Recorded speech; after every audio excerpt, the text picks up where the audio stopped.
Well, the news came to me as a rude shock. We're not expecting him to pass on at this time that we need him most. But the question is that, is there any particular time to die? What is more important is the things we remembered for. Somebody that has built an institution, somebody that has integrity, he has relationship across, and he's a Benelite. So he has lived a fulfilled life. Our prayer is for God to grant him eternal rest.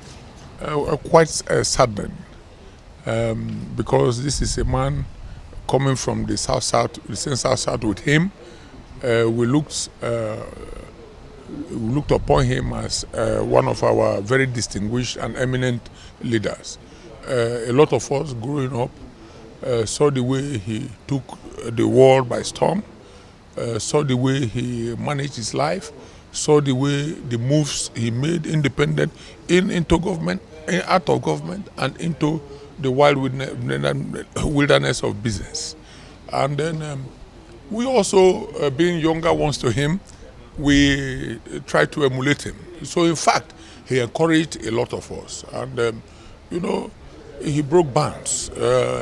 You know that where people could not dare, where people were afraid to dare, he had the confidence to verge into it, and then he succeeded. He conquered, and these are the things in business, in politics. And you know, myself, I'm a soldier of truth, and he too was a soldier of truth. He always spoke the truth, and he never pretended. He was always himself. He was always himself. He is not somebody that will pay lip service to issues. He was never afraid of anybody.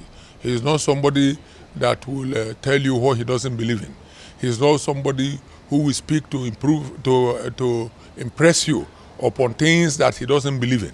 He is not somebody that you finish holding meeting in the afternoon with, in the night he will call another meeting. No, he wasn't given to that.